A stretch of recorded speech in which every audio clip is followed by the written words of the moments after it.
Mr. Roy, recognized. Well, first of all, as the gentleman from Kentucky knows, as well as the gentleman from Colorado, I have great admiration and respect for both, and in particular the remarks of my friend from Kentucky. And will endeavor to keep my thoughts on this matter kind of in that lane of complete respect for what we're trying to do in good faith to change the institution. I agree in general principle with much of what the gentleman has said. What I would say is I would co-sponsor the remarks from my colleague from Texas, but a few other important points. Number one, there are dozens, according to the parliamentarian, dozens of matters in this bill that would violate legislating on appropriations that came out of committee. Went through and asked the parliamentarian, right? Section 539 on page 83, Section 406 on page 58, which directly amends the INA. We've set ourselves up that the committee can do it, but the body can't. That may be fine. That may be a perfectly good thing for us to do in order to try to keep trains moving in order to execute and not have the Rules Committee do it. But what I want to say is there's a little, of the doth protest too much when we're talking about legislating that is occurring in the committee, and then when we want to try to attach something, may not have been the full HR2.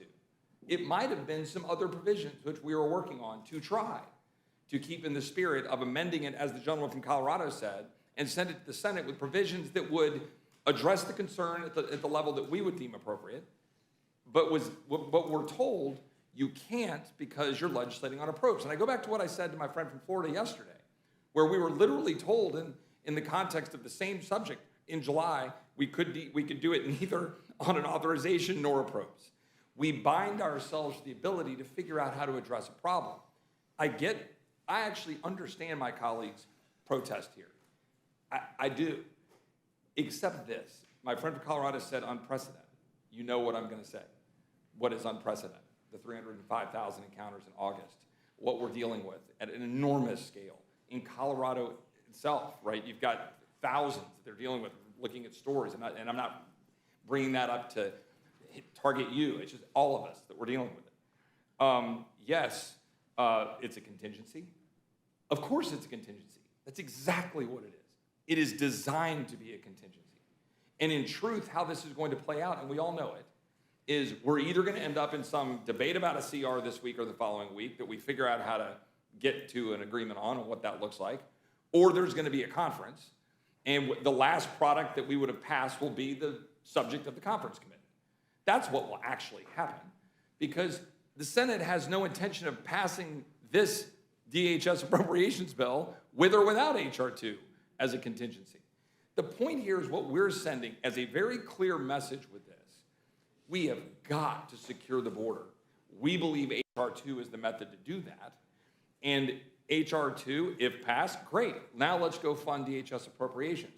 But many of us are of the view that this is the one leverage point we have in the middle of a crisis to say, how can I in good faith give money to a Department of Homeland Security that is not securing the homeland, in my view, that is endangering my constituents very directly?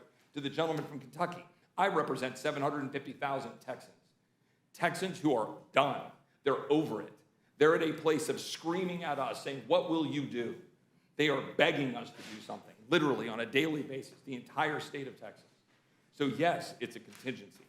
Yes, it's not perfection, as the gentleman from Kentucky said about the bill generally, but it is something that is critically important to us. And one last point that I'd make on E-Verify. I would have preferred, despite my support for E-Verify, with some of the concerns my friend from Kentucky has in terms of federalism and so forth and other issues, data collection, I would have preferred that we pull that out and have some of the other provisions of the guts of HR2 added to independently onto this and moved it, but was told we couldn't do that for the reasons I already articulated with respect to legislating on approach. So for me, this just is a point of saying, well, the Appropriations Committee can legislate on approach. I believe this is a critically important issue. So whether you think it's elegant or inelegant, this is a place that we believe is important to send the message to the Senate and to the President that we must address this issue before giving $1 to Alejandro Mayorkas. I yield back to the chairman. Thank you. Gentleman from Colorado is recognized. I thank the chairman.